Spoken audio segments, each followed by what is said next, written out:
So, ngayong araw na ito tayo ay gagawa ng brown fried rice.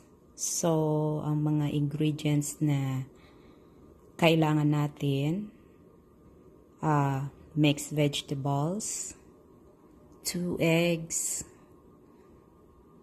shrimp at saka slice. Yung slice ng chicken, kailangan manipis lang siya or yung tinatawag nating bite size lang. Tapos brown rice, scallions, garlic at saka onions.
So, una, garlic.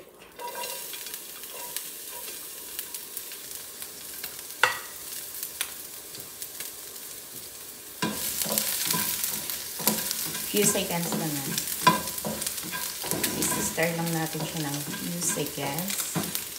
Pagkatapos, add natin yung ating sibuyas.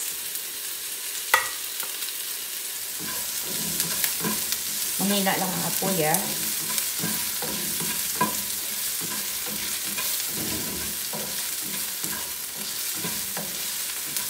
Pagkatapos, lagay natin yung ating slice ng chicken at saka yung shrimp.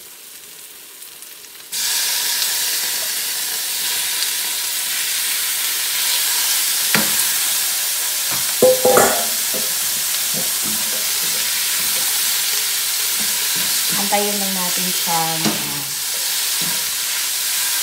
maluto ng konti or magiging brown na cut ito.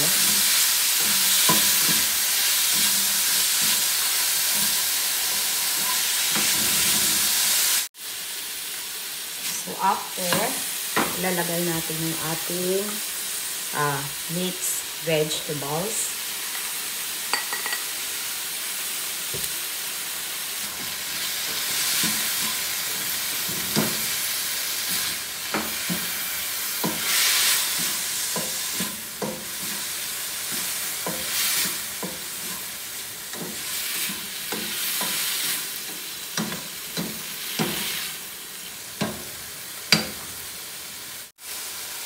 After yung ating rice, yung rice na to guys, hindi ko siya lalahatin kasi sobrang dami.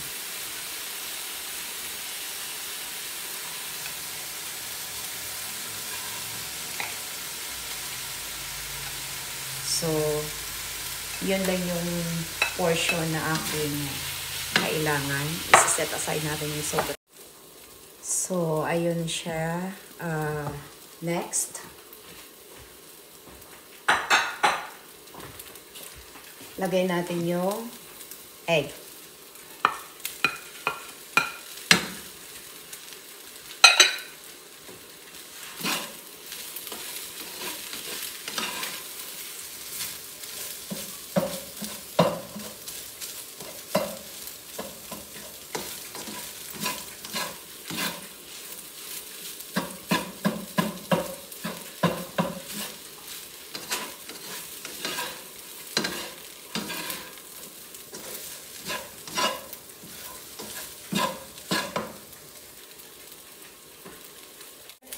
Lagay tayo ng black pepper powder.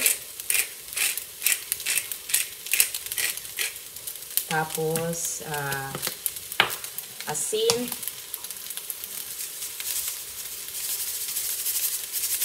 Huwag masyadong madami.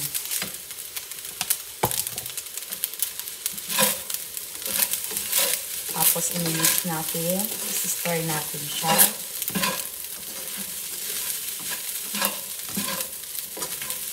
Pwede rin kayong gumamit ng white rice nito. Pag gusto nyo.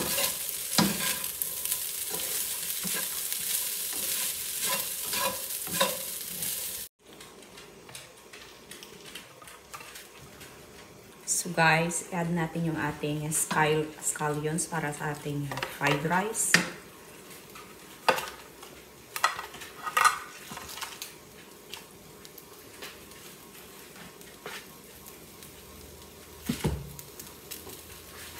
Haluin lang natin ng mga ilang segundo. Tapos, ililipat na natin sa ating serving dish. At kakain na tayo.